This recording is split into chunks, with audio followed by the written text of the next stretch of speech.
Good evening.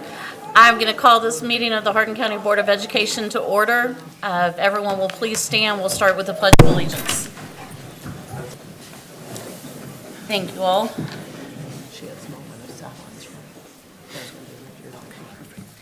Mr. Bland, you have our board commitments. Sure. To improve our effectiveness, the Hardin County Schools Board of Education commits to keep children first, to listen, to be prepared, to be professional, to demonstrate financial stewardship, to represent the entire district and support district goals, and to support board decisions. Thank you. Before we get started any further, if everyone will please join me in a moment of silence. We very unfortunately lost a Central Hardin student recently, Abigail Abby Wimsat, and so just ask for you all to join me in a moment of silence for her.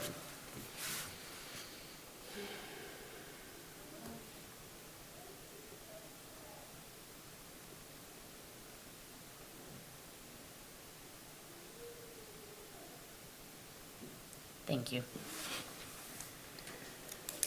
All right. Mr. Wright, you have our recognitions? Yes, ma'am. Our Difference Maker Awards, we have another wonderful group of folks that we're going to recognize, and I think you'll certainly understand why we chose these folks after you pass your resolution.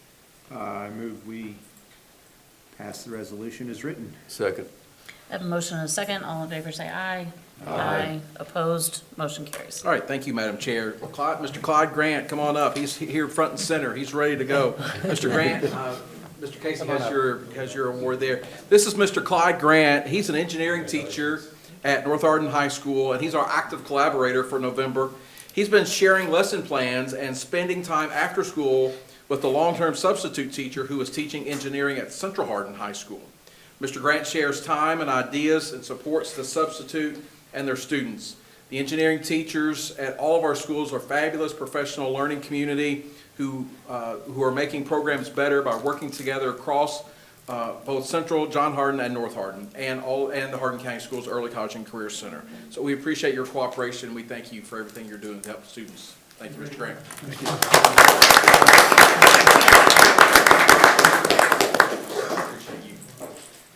All right, Harold Perez Lopez. Come on up, big guy.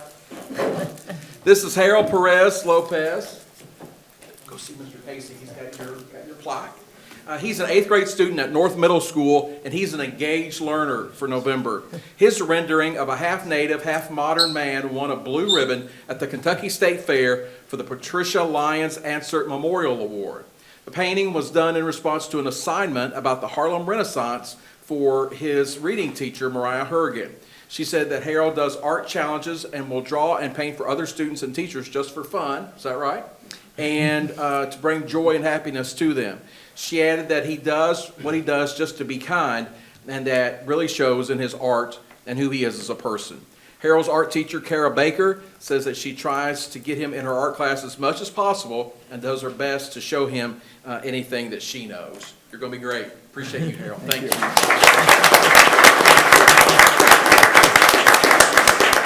Harold's family is here. You all wave. Thank you all for coming. Thank you. Appreciate it. Miss Kat Henderson. Come on up, Miss Henderson. This is Kat Henderson, and she's a special needs classroom instructional assistant at North Park Elementary School. She's our effective communicator.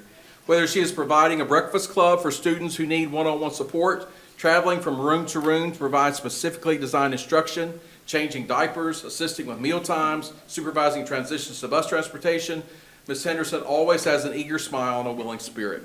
She's invaluable to North Park, to the special education team there, the homeroom teachers, and their students. Her schedule is often shifted, and she demonstrates great flexibility. The patience and love she exudes inspire all of us to be our best at North Park. Kat is a person who is easy to take for granted because of her quiet spirit and reliability. Thank you, Ms. Henderson, for all you do.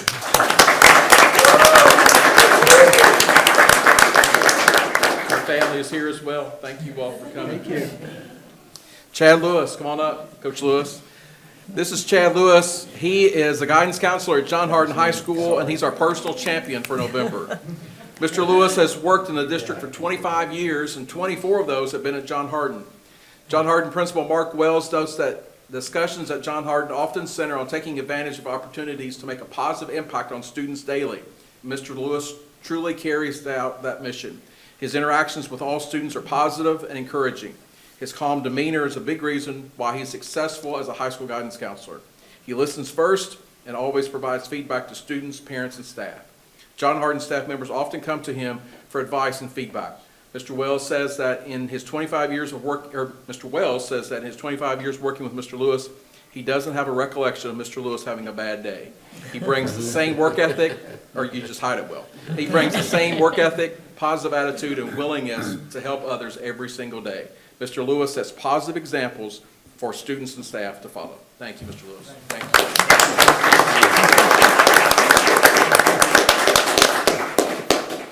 And our responsible citizen this month is Mr. Bobby Thompson. Come on up, Mr. Thompson. Mr. Thompson is a youth minister at Glendale Christian Church.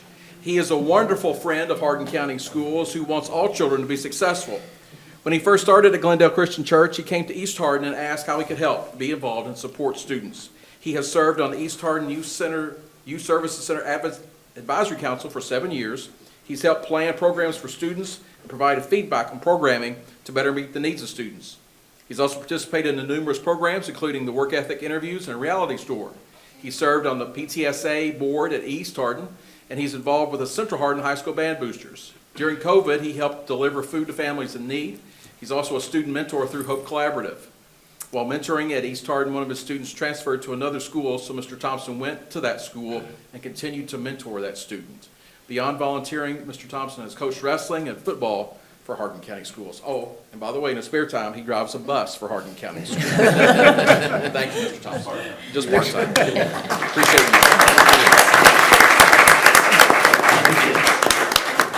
Thank you, Madam Chair. Thank you.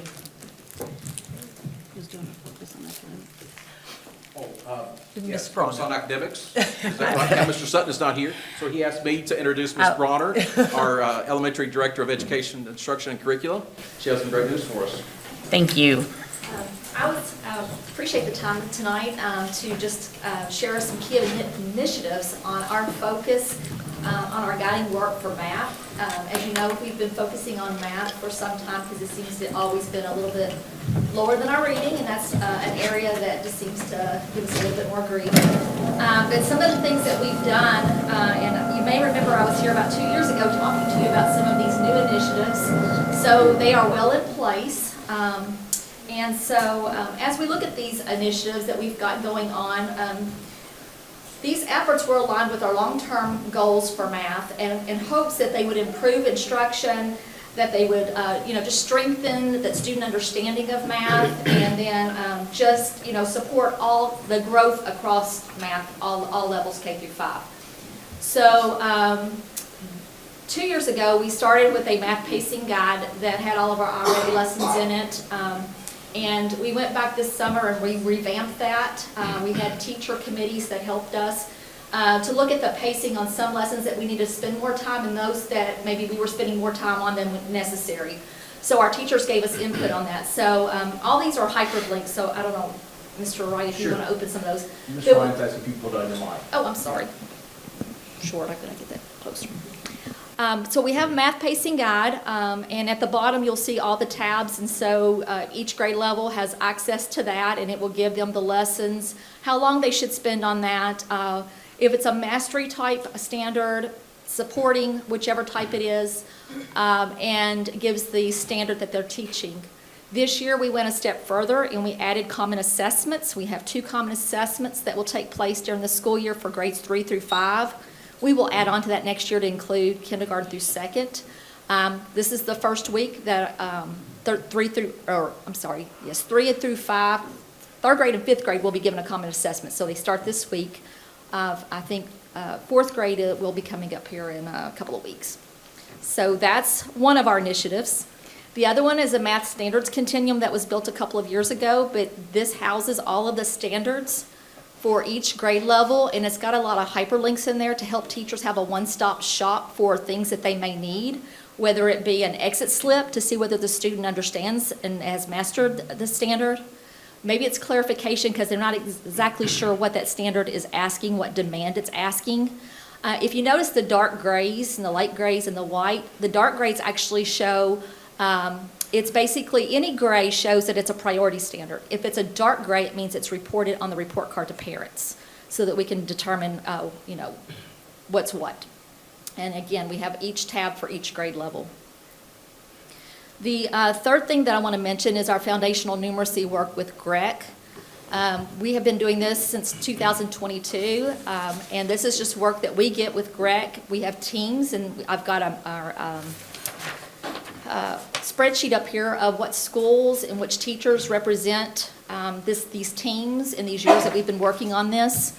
It's just a lot of strategies and things that's going to help children understand math and have that number sense that sometimes they don't get in math. And so that's our spreadsheet for that, which schools are involved, which teachers, and how long we have been working with GREC on that. The next thing, we have revamped our MTSS process, which is our intervention RTI time. And now if a student is identified with a cut score saying that, that they are so far behind in a certain area, they automatically go into a calculation and reasoning intervention system. And we have a continuum that's built to show us what are these really, really important skills in each grade level that these students should know, that we can really focus on what's really important that they need to know so that we can close those gaps quickly. And then the next thing, this is new for this year, but our principals are now into these math cadres. And what they do is we pick a time where we go to other schools as a group of administrators and look at what's going on in other buildings, because sometimes we can learn from things that are happening elsewhere. And so we spend a few hours going in and doing visits, and we come out and we debrief about what we saw and the takeaways and stuff. And I've really enjoyed that process. The pictures that I have included here at the top, part of that foundational numeracy work was really focusing on the SMP, which is a student mathematical practice, and a lot of that is about students using manipulatives, because sometimes it's a time thing, and you just got to take the time to show kids so that they understand the math. And so you can see how kids are using their iReady lessons, and that one where the little girl's writing, iReady gives them a time to try it. It gives them a math reasoning type problem and just wants to know as they begin a lesson, how are you going to solve this? So the teacher gets an idea of their thinking and how their mind is working with the math before the lesson actually really gets involved. The other pictures that we have here, on the left, it's just showing in our math centers. We have small groups, we have teacher-led ones. The adults in our classrooms are always busy working with students because we know that they are the most important resource there. We always promote that. We want to use our technology, but our teachers are a very strong resource here, and so we always want them and encourage them to be working with students during center time. The picture to the right is just one of our groups of teachers working at our GREC foundational numeracy training. And as you can see, you see the manipulatives on the table, so we're talking about strategies, how to use those strategies to maximize learning. And so that's just a few of the many things that we've got going on, and I'm really pleased, and especially when the test scores came out and see that we are growing in math, and we're actually growing in all areas. But it was quite pleasant to see, because when you put a lot of hard work into things, it shows that it's paying off. Thank you. Yeah, well, Thank you. Thank you, Ms. Brawner. Thank you.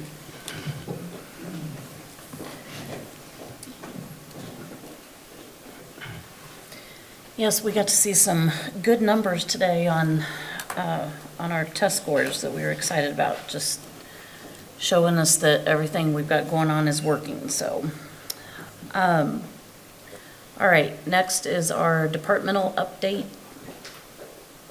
Ms. Adkins.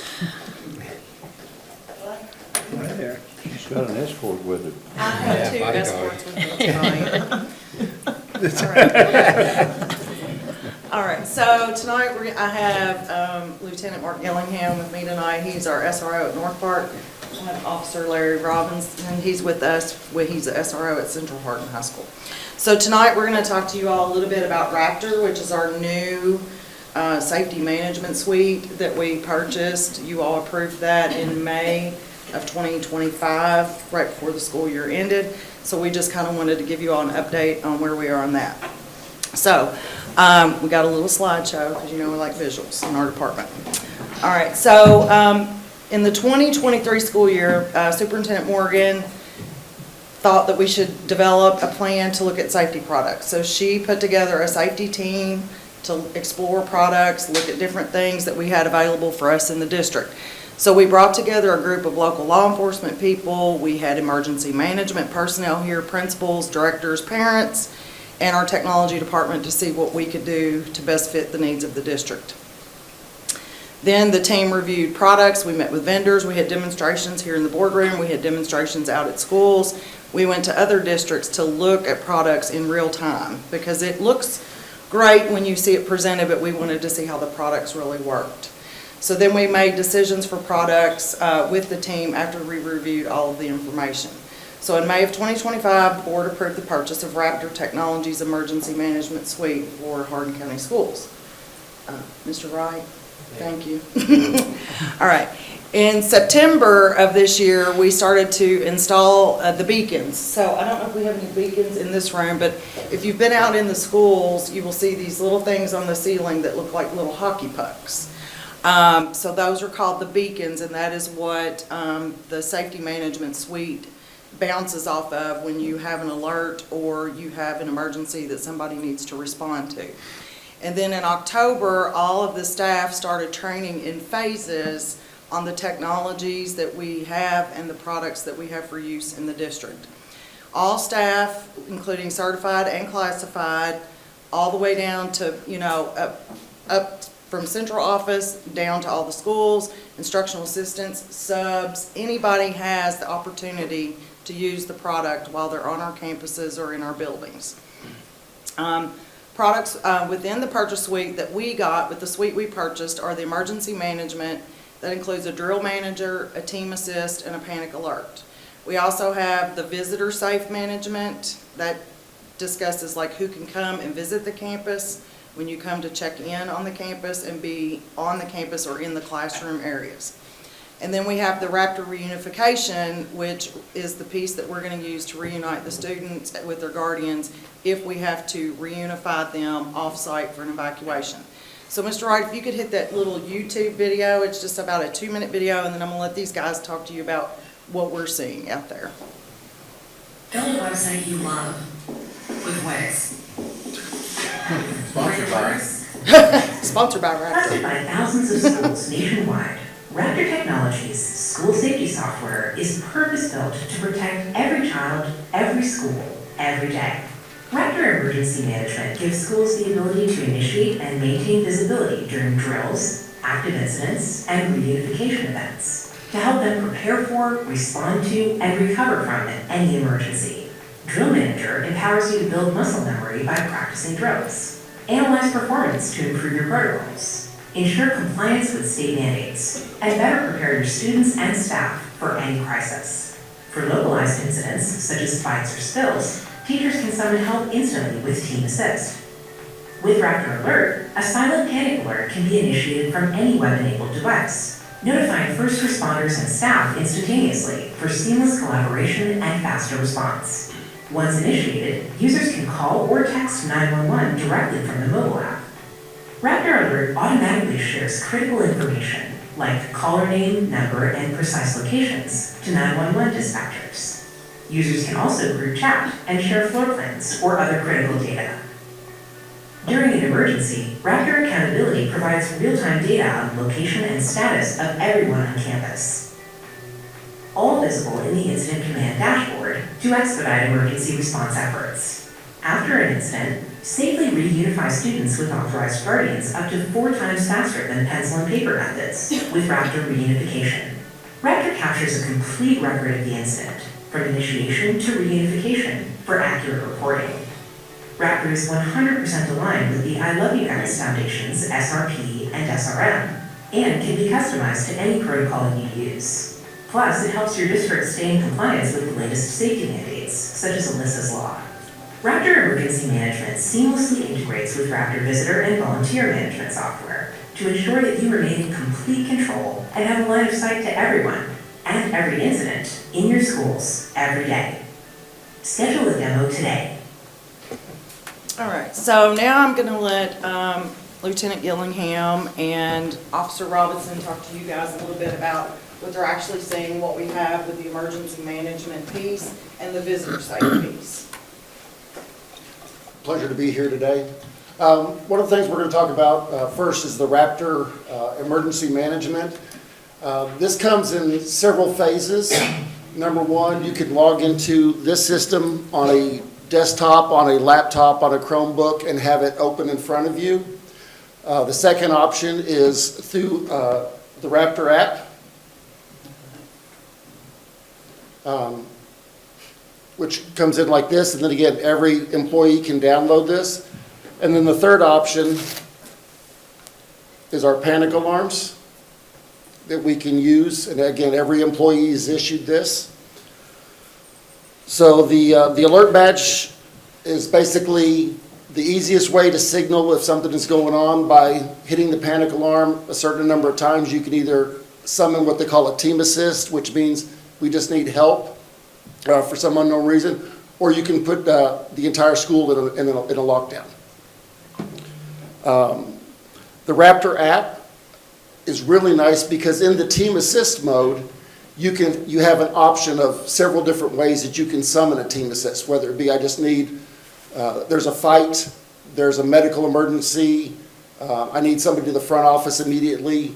You can actually go in there, click team assist, and then scroll through those options. And then that way, when this goes off, I know, oh, there's a medical assist or there's a fight. It gives me more information.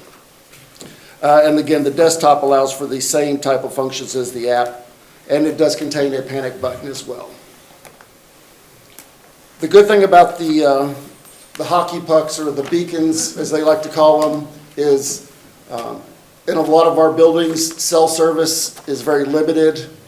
Regardless of that, this works through that wireless network, so if you can't get it on this, if you don't have time to log onto your computer, this thing will work no matter where you're at, inside or outside of the building.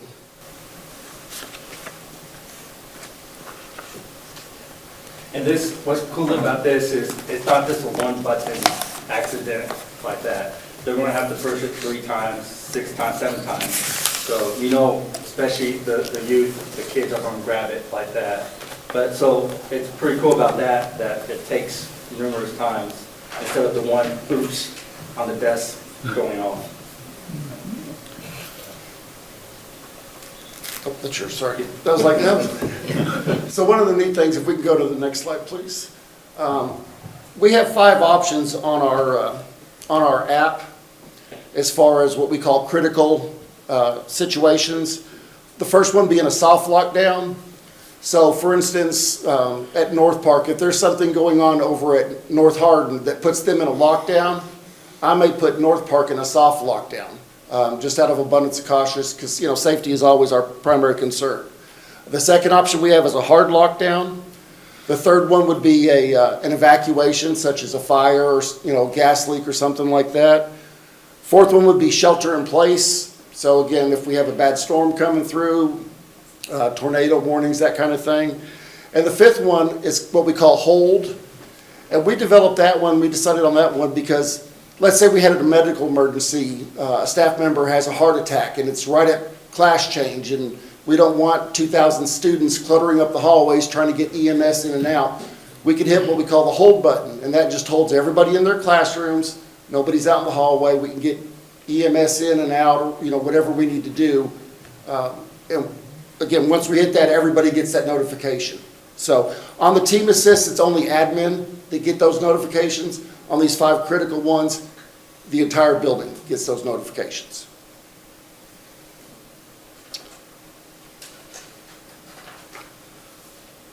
Go to the next slide. Again, Raptor Emergency Management, it's multi-layers. You have multiple ways of summoning assistance. This works inside or outside with the alert badge. And I believe we're going to be extending some of the coverages out even further. So if you've got your, PE teacher out on the football field, you will be able to summon help if you need to. Next one, please. As Kim said earlier, we have built it in there where all of our mandatory drills are already built into the system. You can go in there and log in and it says, we need a fire drill this month. We need a lockdown drill this month. And it tracks that when it's done, what our response times were. So all that is trackable, it's retained, and we can report that to the Department of Education so that all of our records are kept up to date really, really easy. Here's an example of a team assist that we had a couple days ago. On the left is the notification that I get whenever somebody hits team assist. It tells me who it is, the date, the time, and then one of the nice things that it has is in the blue it says view incident location. When I hit that, the picture on the right pops up.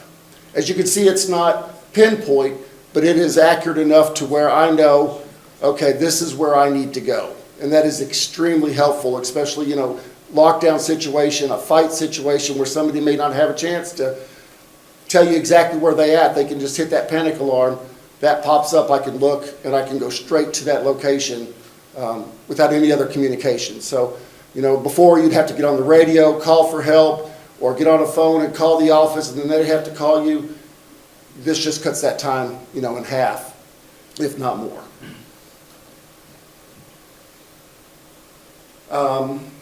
Visitor safety management. You want to talk about that? You want me to? Okay.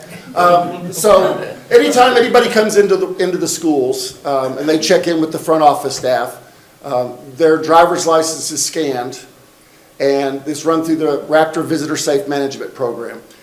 This is a database that, number one, checks with the National Registered Sex Offender Database. It also maintains things with banking and finance to authenticate the visitor's identity. If anybody is not supposed to be there and they show up, then again, we automatically get that alert. So we know to respond, hey, there's somebody up front that should not be here. The good thing with this system is it also allows us to customize and add people. So for instance, if we have an individual that is an adult that is causing problems, whether it be maybe, the parent of a student or something that just can't come in and have an adult conversation and likes to yell and scream and make threats, and we ban them from the property, we can enter that in here so that if they go, let's say they're at North Park, and they decide to go across the street to North Hardin, it's going to flag at North Hardin, it's going to flag at Central Hardin, at West, at East, at Creekside. And again, people with restraining orders, if we get a restraining order, we can enter that in there. Hey, this person's not allowed to be around this kid or around this person. All that is very, very customizable, which again, knowledge is power, and that helps us out. And it's easy. It's a little thing that sits up at the front of the school, and it just sits. It's not like something you have to take and scan. You just put the driver license or information right there, and it's right there. So it's something very easy to do. It's not hard for the ladies up there to do, to get it done and stuff. For instance, we had our holiday meal today at North Park. We required a lot of the people who wanted to tend to come have lunch with their students to submit their information prior to, so we could vet everybody prior to them getting there. While our clerks were in the process of doing that, came up with one as a registered sex offender. They immediately called me. I did some investigation. Turned out it's a person with the same name and very close birth date, but not the same. So I was able to vet that person prior to them coming in and say, no, that's not the right person. This person is allowed to come in and have a meal. So again, it works wonders with how it manages that information. It lets us know and gives us more flexibility when we're trying to accommodate people to come into our buildings. It also syncs with SIS. So basically, anytime information is updated in Infinite Campus and SIS, overnight, Raptor Alert will update. So new employees update overnight So the next day that they come in, all their information, is in there. The good thing about this system also, it doesn't collect a lot of personal information. It collects your name. It does not collect address, social security number, any of your physical characteristics, anything like that. Doesn't even collect your photo ID from your license. It's very minimal information that it retains and collects. It works with the contractors and volunteers. Again, if we're checking people out that are going to be coming into the building, working, it collects all that information. We can also hand them a badge so we can track their movements. If we have an evacuation, we'll know if that contractor is inside the building or if they've come outside as well. The visitor badges prints out on a little 3x5 sticky sticker that they put on there. That way, if they're walking around the building, we know that they've been checked off. Again, instance alerts. If somebody is not supposed to be there, it will let us know. And that's very similar to what I got the other day whenever they were running pre-running the guests. And like I said, it turned out not to be the right person, but it lets us know. There's the You just put the driver's license in the top. on the one on the left, It and then drops the in. stickers come out on the one on the right.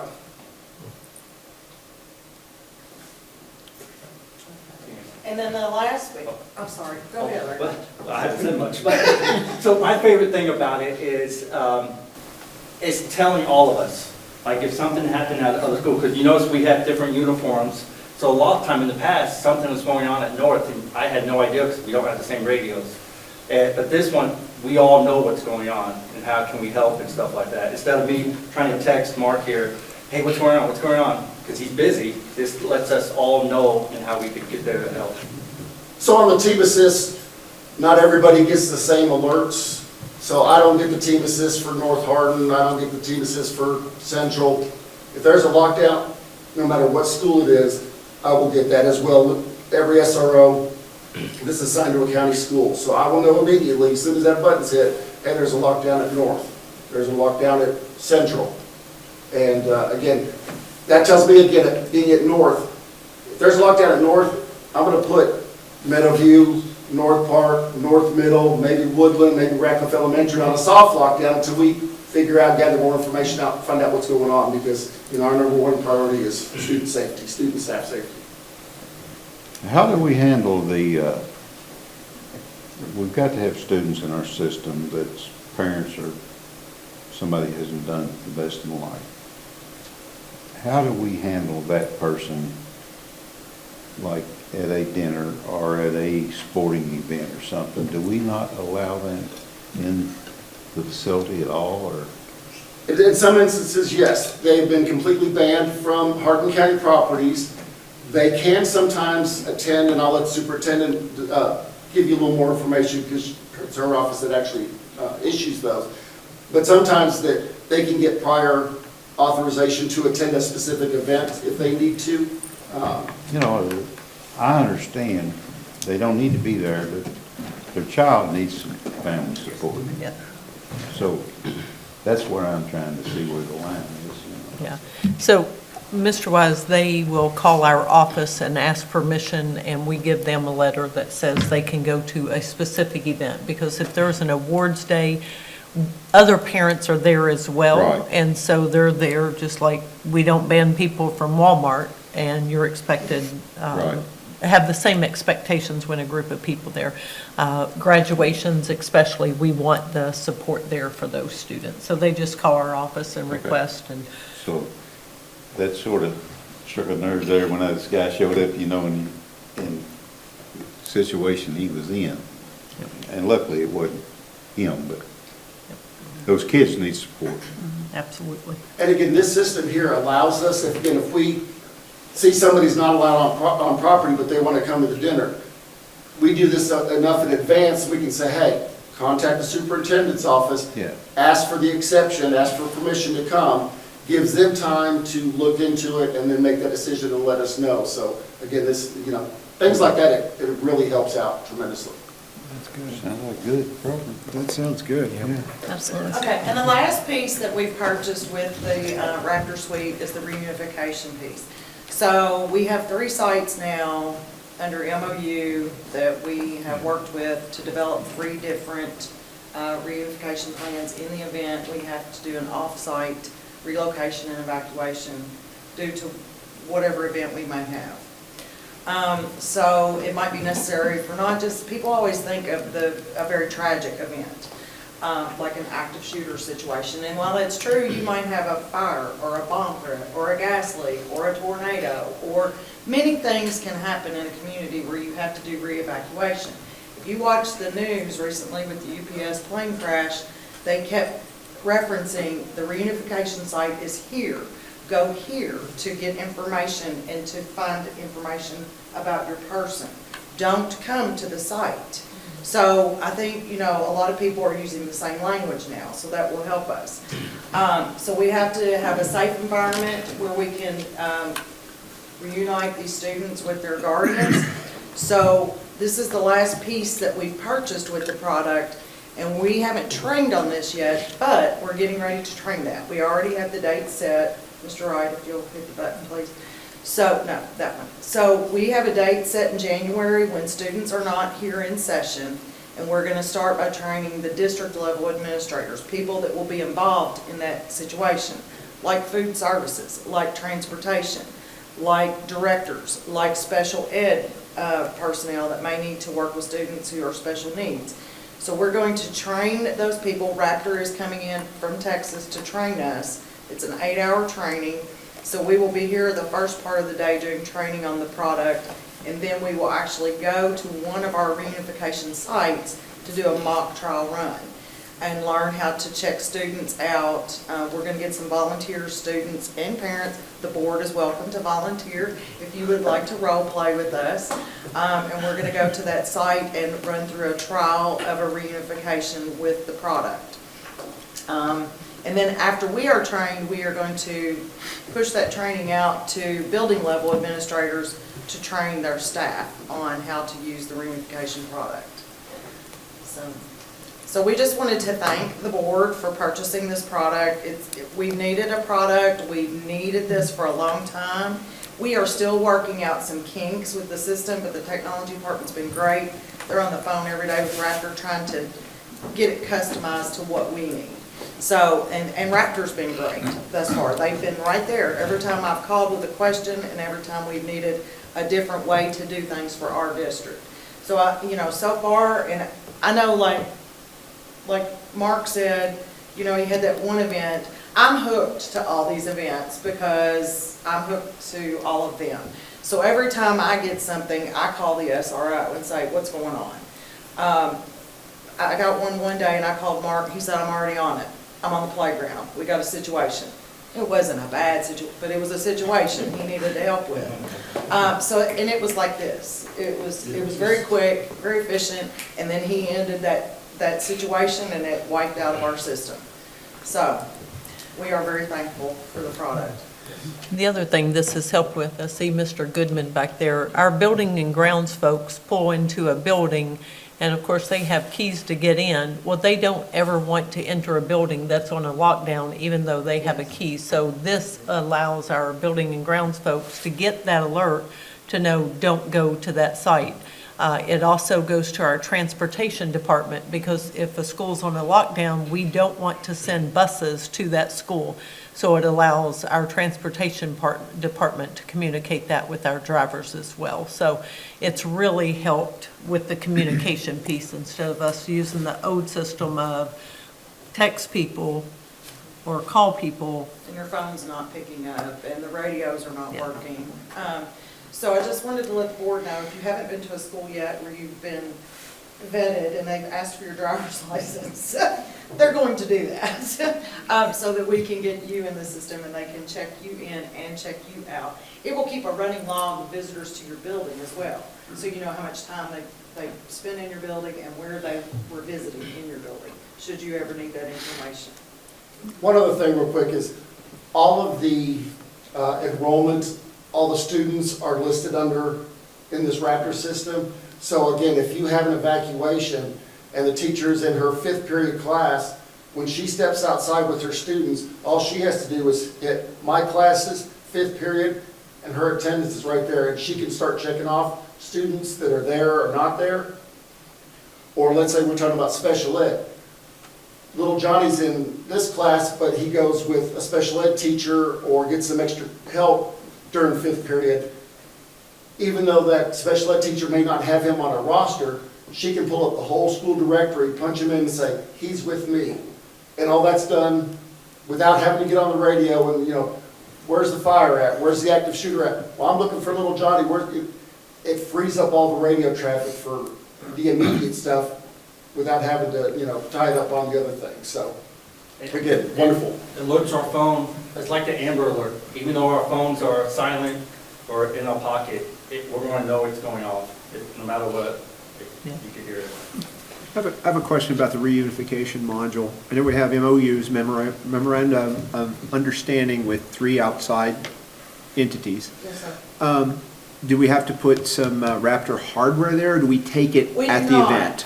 Because as long as they have Wi-Fi, Okay. and all of those facilities do. Okay. And in addition, one of the facilities has a separate Wi-Fi that we can bounce off and use, that all of the 2,000 kids that may be there would not be able Would to not access. get So that is part of the, what we're going to review with our sites when we go to do this in January. But they don't have to have the Raptor product. And that, it's been a beautiful thing because you can take it anywhere. Now, I will say, and people have asked, because we have had some trial and error. Some kids have got a hold of these little things and thought it was a fidget. That's coming down. It's getting better every day, and people know. But if you do live near a school and you do set this off, it will hit off of one of those beacons. So you may from time to time think something's going on in the middle of the night, and it's really not. But these guys all get the alert, and I get the alert, Miss Morgan gets the alert, Miss Clark gets the alert, Mr. Sutton gets the alert. We can quickly get the alert. But do you get the location if they're Oh, at yes, home yes. near the? Yes. So, okay, so you know Yes. pretty quickly. that- Yeah, we know where it's coming from. Yeah. It tells you exactly where and who did it. Good. The app, if they're using the app instead of the badge, is there, can that be done anywhere, or is there still a certain? Is it No, the app can geofenced? be done anywhere. Okay, And they don't have to use the app. I like the app because it gives me a lot of information. But if I'm just a teacher and I'm out on the playground with a group of students, I would probably just choose to use this. But if you have the app, you know exactly where it is, exactly who's responding, and you can check off your kids. And you can do a lot more with the app, but you don't have to have the app. okay. All right. Sounds great. Yeah. Thank you. Thank you all. Thank you, guys. Thank you. It's this special time of the year when everybody's paying taxes, and people complain. They do. I don't have kids in school, I never had kids in school, or my kids are out of school, but they just don't realize how much we try to make the kids here safe. Absolutely. And It's not so free. Hopefully, someone will look at some of the videos that they've seen tonight from our TV and think about those things. We've gone to extremes, and no matter how much taxes you pay, if you save one incident, you've done well. Yep, Absolutely. yep. All right. Recognition of visitors, we have not had anyone sign up this evening, so that brings us to construction updates, and I think we have Weir with us tonight.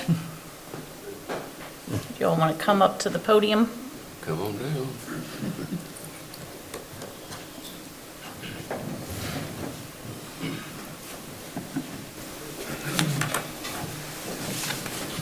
Thank you.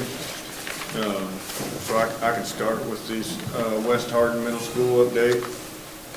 We have a little slideshow here kind of showing the phasing and a little bit of what's been done since our last presentation 2 months ago. So the first was the phasing, the first slide, just showing the overall bird's eye view of the school. We've started in area D and work our way around from D through C, B, A, and so on.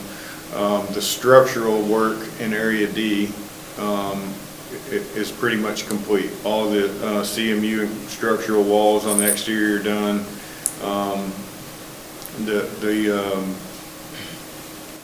The trusses and the bar joist, the concrete slabs on the roof are finished. The interior concrete slabs are finished. If we go on to the next slide.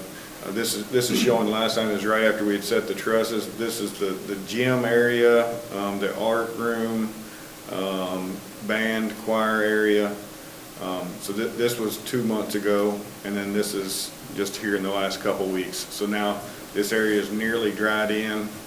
Most of the inside is ready for finishes to start here in the next couple months. As this gets dried in, we're hoping in the next 2 weeks that this area D, will be dried, and then we'll start some temporary heat. We're putting plastic in windows now just to hold temporary heat. That'll allow us to start priming and painting some of the block walls. This area also has, on the exteriors, we've started the first initial courses of brick and flashing, and then the spray foam's actually going on today. So you'll start on the outside seeing the actual finished skin of the building going on in the next month or two also. Interior, not a whole lot to see here, but this is the gymnasium on the inside. Again, this area is nearly dried in. The roof system's not finished, but it's dry enough that finishes and mechanical, electrical, and plumbing rough ends can be installed. The next is area C, which is the cafeteria and the kitchen area. So this was the previous meeting. Half of it had roof on, half of it did not. Now the kitchen area is completely roofed and dried in. The cafeteria has metal decking and will be receiving roof in the next couple weeks. The interior of it's kind of the same as area D. All the structure's complete. We're progressing towards getting that area heated so that we can continue with finishes on the inside.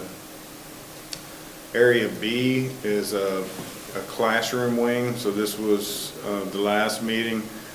This was you can see the ground floor underneath. So since this, the second floor slab has been put in, and then the second floor CMU walls have been constructed, and this area is getting close to having a roof put on it as well.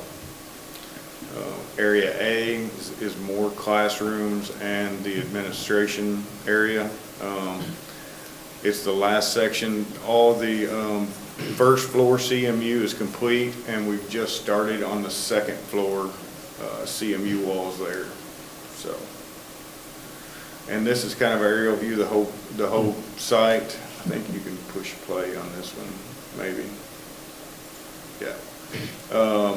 But again, everything's going well. Like I said, by the next time we come here, hopefully you'll be able to see some brick on the outside and start seeing what the exterior is really going to look like. But again, the job's progressing nicely. Everything's on schedule, and we're happy with all the contractors and all the work that they've done. Well, it's a lot of work in a short time. Yep. Probably have the roof on before next year. Not all of it. Area D, I'm hoping, will be the week after Thanksgiving, and then Area C the week after that. Now, B and A will be a little bit further down the line. It's coming along pretty good. Looks great. I will say that now at this point, you've seen it from the road and you see it come up and everything come out of the ground. It's going to look like we're not doing as much, but that just means we're doing a whole lot of stuff on the inside that you can't see. So, but in the beginning, it looks like we're doing a whole lot. We're still going to be doing just as much the next couple months. We're just inside doing it, not on the outside. So Works out well. yeah.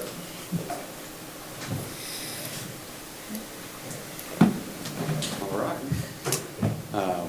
Child nutrition, and then a quick update on the Trojan Way Elementary School for me. So child nutrition facility, last update I gave at this meeting, my presentation was nowhere near Justin's. So we tried to update this today, and so I'm gonna back up a little bit on this facility. I don't know how many people knew or know what a child nutrition facility does for a school system. And this building, I will tell you, over the old one that we've demoed, and we'll get into that here in a second, it is light years ahead, and we'll give this group a lot of cool new tools and a lot of great space to help this school system with commodities, bulk buying of materials, being able to be this kind of logistical hub for the schools. It's really a great decision going forward. And so forgive some of the formatting. I didn't realize you had a Canva account. I would have sent that to you in Canva, and we wouldn't have SiteWorks K hanging down at the bottom down here. But we'll trudge on. So the overall site of child nutrition, we've done a lot of work since January, since we started. We'll finish this up no later than May of this coming year. So we started, and we'll go right to left across this picture. You'll see it a couple more times. But the back lot grading, stone paved, there was a lot of clearing and grubbing that's going on up on the top right. John, you can go ahead and go to the next slide. So this is kind of where we started. Obviously, January was nice and snowy and wonderful conditions to get going. So that barn you see coming down, actually, the picture on the right shows the aerial view of this area. It sat pretty much right in the middle of that picture. So it was fully demoed, cleared out. This entire site was graded, what you're seeing on the left side. This is moving quite a bit of dirt back there. And then that pile ended up being used on the building pad itself to help build and fill and get things to where it needed to be. So if we jump right in, now we're going to go to demolition of the existing building, our middle one. So this is an aerial I took back in, if you can believe it, July of '24. And so this was the site before we came in and touched anything. That's the old building there that is coming down. You can go ahead and go to the next slide. So this was tearing it down, getting things ready for the new building. So where the old building sat is now where kind of most of the back area, the dry storage area we'll get to here in just a second is, and the new office space is actually built out in the dirt area you see on the right picture up in front. And so the two areas I'm describing in the picture, dry storage is where the actual marker is, and then the office space, training room, those type spaces are up in that front area to the left. We'll go down to the front corner of the lot. This is a detention basin.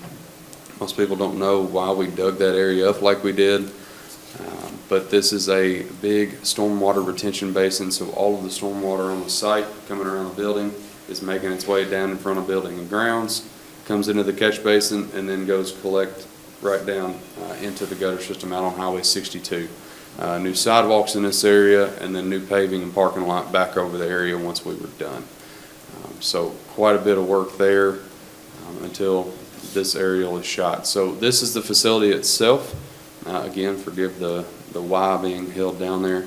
So this is a little video here just kind of showing from, I think, late June until last week. So you can kind of tell what's been going on. A lot of that back area was already stone paved and done, but the front parking lot had not been put back in. And then you can tell we've erected a building, finished it, and dried in the roof. And at this point, the office space, brick is done, all except a clear coat, which needs to be put on once the weather is cooperating again. So that'll be done. And then we've got windows and doors going in this week into next week. So that office space is fixing to get temporary heat. We'll be hanging drywall, finishing drywall, finishes, all the good fun stuff that comes with that. And so inside the office building, you will see from last month to this month, work is going on in there already. So the same picture, same location, it's just a little different in the hallway, but you can see the sheetrock, the installation, you can see a lot of the mechanical duct work, a lot of the fire suppression systems. Pretty much most of our MEP rough-in at this point has been inspected and bought off. The only thing left is some of the electrical rough-in That will be finished up this week and early next. This is inside the dry storage facility. There's a lot of work here. There is a big freezer that goes in here. If you can see in the floor, you don't care to go back one time. Nope, you're fine. So if you can see in the floor, there's some wood in that concrete, kind of flush with the floor. That's the edge of that freezer. That's how big that is. That slab is a 2-layer slab with insulation in it, and then even under all of the slab, there's some ventilation pipes that run the full length of the building that have to penetrate both sides, keep air, I mean, it's involved. So that gets a big wall around it. Once everything's closed in, the freezer's erected, and this area gets finished out with some paint and metal panels you see over on the right-hand side. Those are hung up and ready to close out. So we can roll on to the next one now, John. And then this is just an aerial of the site. You get play on this. It'll float around. You'll see all those little nodes in the sky. You can ignore those. That's our drone points. It goes and flies to and takes photos. As we get updates on the site, and you'll see this more and more on our projects, especially the next one we'll talk about with Trojan Way. We'll hit these drones pretty early because the technology allows us to scan, get elevations, and then we can actually do calculations on dirt pools and fields and all that good stuff, and work with our site contractors in that way. So that's child nutrition. Trojan Way Elementary School is going to be taking place at North Park. We are expecting that to be Q1. As an idea of the school, I kind of like more of the structural look, so that's why that's in there. Looking to finish that up in the spring of '28. This job is out for bid right now. We will be collecting bids on the 4th of December, pulling those numbers together, and then hoping to have some direction by the January board meeting, and get that project rolling here in Hardin County as well. So, any questions? Get her done. Get her done. Will do. That wasn't a question, Charlie. It looks good. Thank you all. Thank you all. Thanks for the update. And we sell houses down here in Hardin County, you know. I may have to look.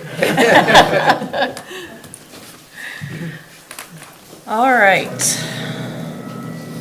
Consideration of the consent agenda. It's pretty straightforward this evening. Approval of Central Hardin High School student to graduate early. Approval for 2 North Hardin High School students to graduate early.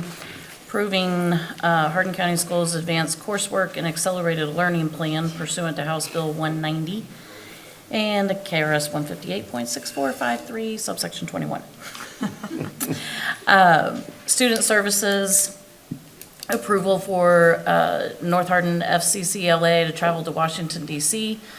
from July 5th to the 11th, and for John Hardin girls basketball team to travel to Gatlinburg from December 28th through the 31st, and John Hardin girls basketball team to travel to Pinkerton, Pickerington. Ohio from January 18th to the 19th. We might want to hop on the John Hardin girls basketball bus. Financial services, we received the monthly financial reports, orders of the treasurer, school activity fund balance. We're approving a change order on the child nutrition project. Always happy to approve a $1,000 anonymous donation to the Meadowview Elementary Family Resource Center to assist students who have barriers in learning. Always appreciate that. Approval of the purchase of 4 regular education buses and 1 special education bus for the fiscal year '26. Just trying to stay up on our large bus fleet so that we don't fall behind there. And then we have our certified and classified personnel actions, SBDM minutes, PAC information, minutes from all of our various board meetings in the past month, and that is it. Does anyone have anything they want to discuss further? Pull out? Motion Anything? to approve the consent agenda. Second. I have a motion and a second to approve the consent agenda. All those in favor, please signify by saying aye. Aye. Opposed? Motion carries. All right, we do not have any action items this evening or new business, and that brings us to the superintendent's report. Awesome. And I noticed there is an action item on there. It's We will not on not be here. taking action. It's not on here. It's on the copies, but it's not on the board, so, sorry, we're cheap and we're not going to throw away papers. But for the superintendent's report, Mr. Wright is going to pull up a thing here for us to take a look at. I can put the screen back down. I have made a record for presentations this evening. Yes, so while I realize that we are about 6 months away from kindergarten registration, I think it's really important for us to start talking now about the skills that your children need, or we would appreciate having before they come to kindergarten. Anyone who would like one of these, you can certainly visit our office, and we will happily give this to you. But I want to notice the language and communication speaks in complete sentences, expresses needs and wants.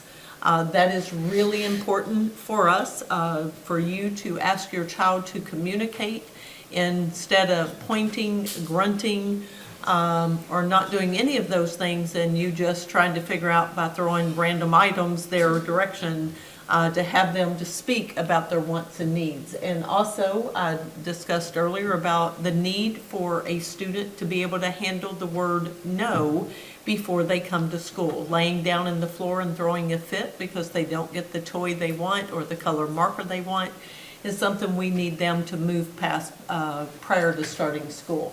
But I also want you to go, John, if you'll keep going down, is I want you to notice on here where it says independence. This is really important, and this is why I want to start vocalizing this 6 months in advance. When your students come to kindergarten, they do need to be able to complete some tasks independently, such as using the restroom, dressing, and eats independently. And those skills also include knowing how to use a spoon and a fork to eat before they come to school. The potty training. We are noticing more and more students coming to school that are not potty trained, and that is an expectation if your child does not have a disability that prevents them from being able to use the restroom independently, to be able to do that prior to starting school. And then also, because at school we do a lot of changes from one activity to another, like walking away from their parents in the morning as they get dropped off or join us on the bus, going to lunch, going to recess as we know it as elderly people here, lifetime if you're a younger person, and when it's time to leave lifetime to be able to come back in and successfully transition to the next academic. So again, this is available, and we just wanted to share this, mainly the independent activities, in hopes that parents, if your children aren't there yet and they're going to start kindergarten, that you will start preparing at this time. It gives you a good 6 month time to start practicing those. So, did I miss anything, Ms. Hayes? Good job, good job. All right. Thank you all so much. That's it. All right, thank you. And let's see, we do not need an executive session. No, ma'am. Board calendar, November 26th, school is dismissed for the Thanksgiving holiday. November 27th, Thanksgiving Day, offices are closed, and then also on the 28th, offices are closed. Our next regular board meeting will be December 13th at 9 a.m., Hardin County High School College View Campus Winter Graduation Ceremony is that day. And then our next regularly scheduled board meeting will be December 18th. Our lunch board meeting is at Vine Grove Elementary, and our regular evening meeting will be back here at Central Office. So thank you all for coming out tonight. We appreciate it, and I will entertain a motion. Motion to adjourn? I have a motion and a second. All in favor signify by saying aye. Aye. Opposed? Motion carries. Good night.